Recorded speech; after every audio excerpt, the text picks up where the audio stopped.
दोस्तों कैसे हैं आप सब। उम्मीद है कि आप सब बहुत अच्छे होंगे। आज मैं जो वीडियो लेकर आया हूं ये बहुत ही इम्पोर्टेंट वीडियो है, बहुत ही खास वीडियो होने वाला है आज का, बहुत ही नॉलेजेबल है। इससे बहुत सारे आपको नेटवर्क मार्केटिंग के बारे में इंफॉर्मेशन मिलने वाला है। नेटवर्क मार्केटिंग भारत में कब आया और भारत में कब तक ठीक ठाक चला और बीच में बंद भी हुआ था शायद 2011-12 की तरफ। तो क्यों ये बंद हुआ था, ये सवाल भी बहुत पुराना सवाल है। लोग बहुत सारे ये सवाल को लेकर के पूछते हैं कि क्यों ये नेटवर्क मार्केटिंग आखिर बंद हुआ था।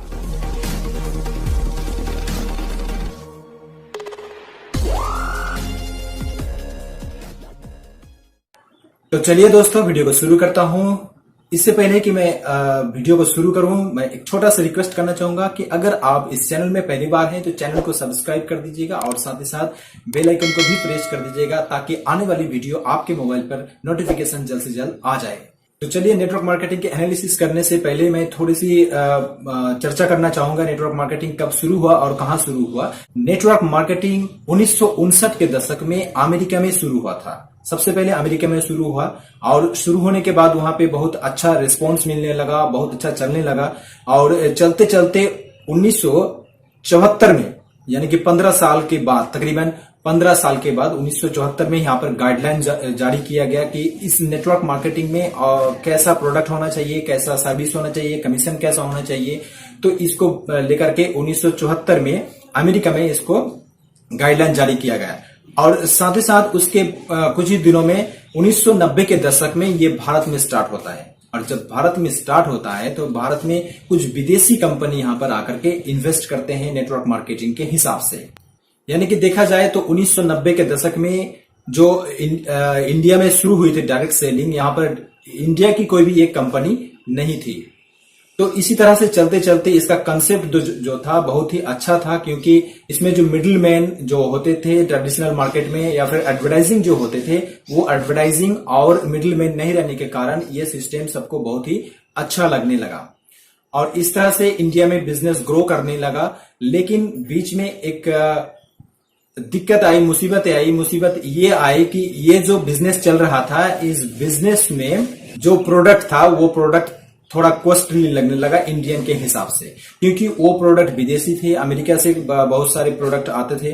तो वो जो प्रोडक्ट यहाँ पर आने लगे तो ये प्रोडक्ट आने के बाद जो कॉस्ट होता था तो यहाँ पर बहुत ही ज्यादा कॉस्टली लगने लगा। जैसे कि मान लीजिए कि इंडिया में तब के जमाने में 10 या 15 रुपए के टूथपेस्ट इस्तेमाल करने वाले जो लोग थे उसको अब 100 रुपए के टूथपेस्ट इस्तेमाल करना मजबूरी हो गया था अगर उसको नेटवर्क मार्केटिंग करना होता तो इसी हिसाब से देखा गया कि वो जो नेटवर्क मार्केटिंग करना चाहता है उसको ये प्रोडक्ट बहुत ही महंगा लगने लगा। तो क्या हुआ कि जो रिच पीपल थे, यानी कि इंडिया में जो रिच पीपल थे, सिर्फ उन्होंने इस बिजनेस को अपनाया और इस बिजनेस को आगे बढ़ाने की कोशिश की। तो बहुत सारे लोग थे जो कि डायरेक्ट सेलिंग के कंसेप्ट को समझ चुके थे, इसके पावर को समझ चुके थे। उन्होंने कुछ दिमाग लगाया कि अगर इंडिया में ये डायरेक्ट सेलिंग अगर चल रहा है और इंडिया में अगर इंडियन डायरेक्ट सेलिंग रहे तो कैसा रहेगा। तो इसी बीच बहुत सारे इंडियन कंपनी और इंडियन इन्वेस्टर जो थे, इंडियन बिजनेसमैन जो थे, वो डायरेक्ट सेलिंग के सिस्टम से बहुत सारे लोग बिजनेस करने लगे। लेकिन बिजनेस करते करते इसमें क्या हुआ, जो यहाँ पर कुछ इंडियन बिजनेसमैन, यहाँ पर मैं एक शब्द का यूज करना चाहूंगा, ग्रीडी बिजनेसमैन, जो कि बिजनेस को लेकर के फ्रॉडिंग करना चाहते थे, मनी रोटेशन करने लगे और मनी सर्कुलेशन करने लगे। कैसे? प्रोडक्ट के पीछे में, मतलब छोटा सा एक प्रोडक्ट जिसका कि मूल्य सिर्फ 10 रुपए हो सकता है, उसको 100 रुपए 150 रुपए में बेचने लगा। यानी कि प्रोडक्ट तो इंडिया के है, बिजनेस तो इंडिया में चल रहा है, बिजनेस का जो मैन्युफैक्चरिंग जो हुआ है या फिर इंफ्रास्ट्रक्चर जो है, जो सिस्टम है, वो इंडिया का तो है, लेकिन इसके पीछे मनी रोटेशन काम करने लगा। और कुछ कंपनी तो कुछ प्रोडक्ट ही नहीं रखते थे, सिर्फ मनी रोटेशन पे काम करने लगे कि आप इतना पैसा देकर के इसमें ज्वाइन हो जाइए और 2 आदमी को ज्वाइन करवा दीजिए और आप 2 आदमी को ज्वाइन करवा दीजिए। इसका मतलब इसी सिस्टम से मनी रोटेशन सिर्फ होने लगा। यहाँ पे क्या होता था, जो कंज्यूमर जो होते थे, कस्टमर जो होता था, डायरेक्ट सेलर जो बन रहा था, उसको सिर्फ पैसा इन्वेस्ट करना हो रहा था। तो इसी सिस्टम से कुछ लोगों को, पहले आने वाले लोगों को तो कुछ मुनाफा होने लगा कि वो कुछ पैसा लगा दिया और इसी सिस्टम से वो नेटवर्क करते गए और साथ ही साथ उसको मुनाफा भी मिलने लगा।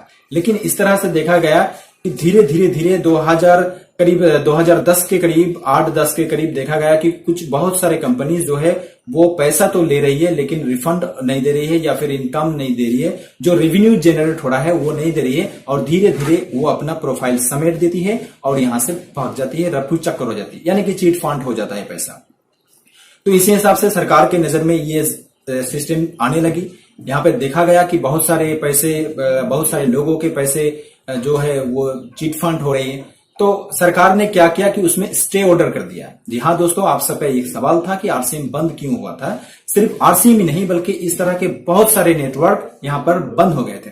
तो बहुत सारी कंपनी जो कि मनी रोटेशन के हिसाब से काम कर रही थी, पोंजी स्कीम चला रही थी, लोगों को लूटने का काम कर रही थी, इसी हिसाब से सरकार ने स्टे ऑर्डर दिया। आरसीएम बिजनेस को भी वैसे ही स्टे ऑर्डर दिया गया था, साथ साथ बहुत सारे बिजनेस को दिया गया था। लेकिन यहां पर लगा जिसका बिजनेस की बहुत अच्छा है, एथिक्स है, लीगली बिजनेस है, जहां पर कि कोई भी एक पैसा का मनी रोटेशन नहीं होता है, कंज्यूमर को कस्टमर के हिसाब से या फिर डायरेक्ट सेलिंग बना करके उससे कुछ पैसा वसूला नहीं जा रहा था, प्रोडक्ट दे के पैसा लिया जा रहा था। यहां पर लीगली बिजनेस करने वाले जो थे वो इसको लेके एक मूवमेंट शुरू किया और 11-12 में जो मूवमेंट होने लगा इसमें बहुत सारे कंपनी जो फ्रॉड थे, जो पोंजी स्कीम चला रहे थे दोस्तों, वो बंद हो गए, धीरे धीरे वो भाग गए यहां से।